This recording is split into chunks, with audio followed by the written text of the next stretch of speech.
Right sir. మీరు చెప్పిన దాంట్లోనే మాట్లాడాలంటే కనుక నిజంగా మీ సొంత ఆస్తులు కూడా ప్రజల కోసం ప్రజా ప్రయోజనార్థం కాలేజీలకు ఇచ్చింది తెలుసు. అలాగే మీరు కోట్లు కోట్లు జనాలకి ఎక్కడైతే ఉపయోగపడుతుందో సొంత ధనం ఖర్చు చేస్తారని కూడా నేను అంటాం కాదు, ప్రజలు కూడా అంటున్నారు. At the same time so పెద్ద పెద్ద లేఅవుట్లు వేసేటప్పుడు గ్రాంథి శ్రీనివాస్ తన వాటా తనని ఇన్సిస్ట్ చేస్తాడని చెప్తూ ఉంటారు. చిన్న చిన్న షాపుల దగ్గర కూడా ఆయన పర్మిషన్ లేనిదే వాళ్ళు పెట్టుకోవడానికి వీలు లేదని చెప్పేవాళ్ళు కూడా లేకపోలేదు. ఇది అఫ్కోర్స్ అవతల పార్టీలు చేస్తున్న విమర్శలైనా దానికి మీరు ఇచ్చే సమానం. అది చాలా ప్రజలకు తెలుసు అన్నది, మామూలుగా భీమవరం పబ్లిక్కి తెలుసు అది ఏంటన్నది. అనాథరైజ్డ్ లేవు చాలామంది పూడికలు చేసుకుంటూ ఉంటారు. మొట్టమొదట మనకి 2019 ఎలక్షన్లు అయిన తర్వాత జగన్మోహన్ రెడ్డి గారు ఏదైతే భీమవరం పట్టణంలోనే మనం చూసుకుంటే 100 ఎకరాలు ఒకటి 175 ఎకరాలు ఒకటి సుమారు 180 ఎకరాల దాకా ల్యాండ్ ఎక్విజిషన్ చేయడం జరిగింది సార్. అంటే 75 ఎకరాలు ల్యాండ్ ఎక్విజిషన్ చేసాం. 60 ఎకరా గతంలో సమ్మర్ స్టోరేజ్ సంబంధించిన ట్యాంక్ సంబంధించిన 62 ఎకరాలు ఒకటి.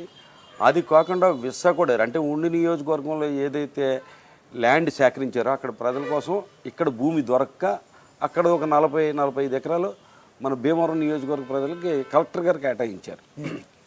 అయితే ఇక్కడ ఏంటంటే మనకి ఆ స్థలాలన్నీ పూడికి చేయాలి. పూడికి చేయాలనుకున్నప్పుడు ఏంటంటే ప్రైవేట్గా ఎక్కడ కూడా స్థలాలు పూడ్చకుండా మట్టి కావాలి మనకి. ఇది డెల్టా ప్రాంతం.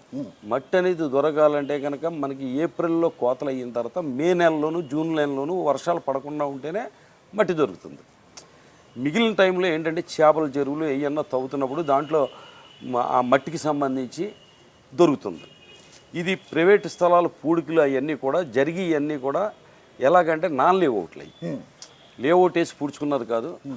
అటువంటి ఇప్పుడు ఈ ప్రజల ప్రయోజనం కోసం పేదవాళ్ళ కోసం ఏం చేసామంటే ఎక్కడ కూడా పూడికలను అరికట్టి ప్రతి మట్టి తోలే వాళ్ళు కూడా ట్రాక్టర్లు అన్నీ కూడా ఏదైతే మనకి హౌసింగ్ ఉందో హౌసింగ్కి సంబంధించి అక్కడికి పూడ్చమని వాళ్ళందరినీ కూడా అక్కడ పూడిపించడం జరిగింది. దీనికి సంబంధించి revenue department, RTO department, police department అందరినీ పెట్టి అలా చేయించిన తర్వాత వాళ్ళందరూ కూడా అలా ఇంచుమించుగా చాలా వరకు పూడ్చడం జరిగింది. తర్వాత సెకండ్ ఇయర్ వచ్చేసరికి వాళ్ళకి కొంచెం పేమెంట్లు ఆలస్యం అవ్వడం అటువంటివి అవ్వడం వాళ్ళ బాధల్లో ఉన్నారంటే అప్పుడు ఏం చేసామంటే చేసుకోండి అన్న.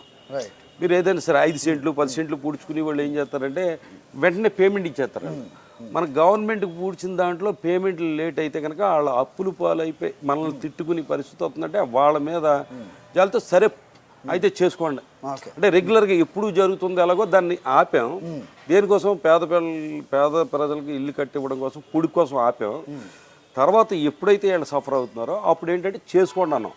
దీన్ని ఏమంటున్నారంటే మనం అనుమతితోటే పూడికలు పూడ్చుకోవడం లేదా మన అనుమతులు లేకపోతే పూడ్చుకోలేకపోవడం అనేది అంటే ఏమి లేదు. దాన్ని ఎలాగైనా రైట్. సో రాజకీయాలన్న తర్వాత విమర్శలు చేస్తుంటారు. దాంట్లో నిజం ఎంత వాస్తవం ఎంత అబద్ధం అనేది ప్రజలు నిర్ణయిస్తారు ఖచ్చితంగా. అయితే ఇదే రైట్. కరోనా సమయంలో సార్ గ్రాంథి శ్రీనివాస్ గారు చేసింది ఎవరు మర్చిపోలేరని భీమవరం ప్రజలు చెప్తున్నారు. ఆక్సిజన్ కాన్సన్ట్రేషన్స్ అవ్వచ్చు లేకపోతే కోవిడ్ సెంటర్ల ఏర్పాటు అవ్వచ్చు, వీటన్నిటిలో కూడా ఏం ఫెచ్ అవ్వబోతున్నాయి 2024 జగన్ గారు చెప్తున్నారు మేము సిద్ధం, మీరు సిద్ధమా అని ఆయన సిద్ధం సభల్లో ఆయన మాట్లాడుతున్నది చూసాం.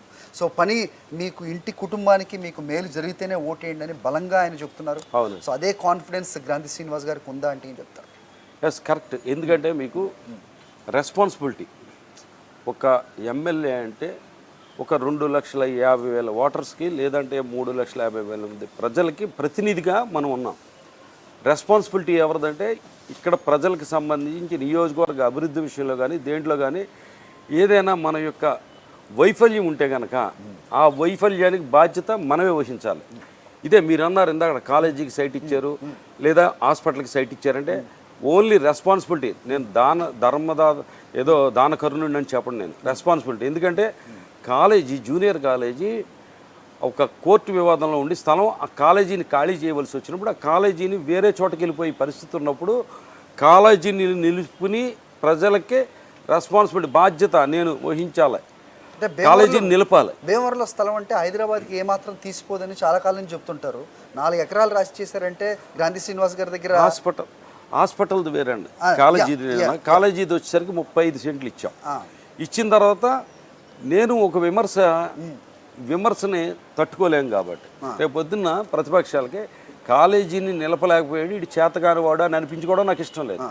అలాగే హాస్పిటల్కి సంబంధించి 10,15,00,000 నాబార్డు నిధులు వచ్చినాయి. 2018లో శాంక్షన్ అయింది. ఎగ్జిస్టింగ్ హాస్పిటల్ పైన ఫ్లోర్స్ వేయడానికి, ఇంకో 50 పడకలు కట్టడానికి అక్కడ పర్మిషన్స్ రావు టౌన్ ప్లానింగ్ ప్రకారం. పోనీ సైట్ ఉందంటే సైట్ లేదు. అయితే 2004 నుంచి 2009 వరకు నగరపాటలో దివంగత నేత వైఎస్ రాజశేఖర రెడ్డి మేము ఆయన్ని ఏరియా హాస్పిటల్ అడగడం జరిగింది. అది అప్పుడు సాధించలేకపోయాం. తర్వాత మొన్న అయిన తర్వాత ఏరియా హాస్పిటల్ సాధించాలని చెప్పి అప్పుడు ఆరోగ్య శాఖ మంత్రిని అడిగినప్పుడు ఫస్ట్ ఆయన 50 పడకలు కదా 2 ఎకరాలు కావాలంటే 2 ఎకరాలు చూసాం. ఆ పక్కనే ఉన్న ఒక 1/2 కిలోమీటర్ దూరంలో ఒక 2 ఎకరాలు చూసాం. చూసిన తర్వాత 100 బెడ్స్ కావాలన్నప్పుడు ఏం చేశాడంటే 4 acres కావాలన్నాడు.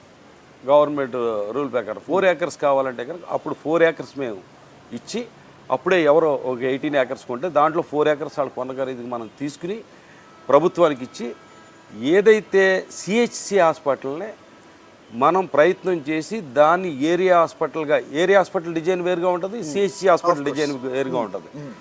ఏరియా హాస్పిటల్గా డిజైన్స్ మార్పించి పైన అందరితోటి అధికారులతోటి అలాగే ముఖ్యమంత్రి గారితో ఒప్పించి ఆ డిజైన్స్ ఓకే చేయించి ఏరియా హాస్పిటల్గా, ఎందుకంటే లాస్ట్ మినిట్లో మొన్న 28 crores శాంక్షన్ అయింది మిగతా 50 పడకలకి వాటికి.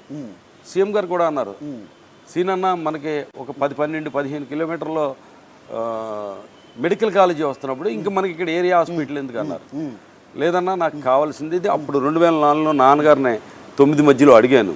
ఇప్పుడు మళ్ళీ నాకు కావాలి, నా భీమవరం నియోజకవర్గ ప్రజలకు ఇవ్వాల్సిందే మెడికల్ కాలేజీ అవన్నీ కూడా కొంత టైం బౌండ్ అది. ఇది ఇమీడియట్లీ మనకి ఆల్రెడీ 10,15,00,000తోటి కొంత కన్స్ట్రక్షన్ అయిపోయింది.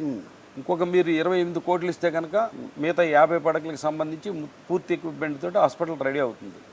కాబట్టి అడిగితే సీఎం గారు ప్రత్యేకంగా నా మీద అభిమానంతో అవసరాన్ని కూడా గుర్తించారు ఆయన.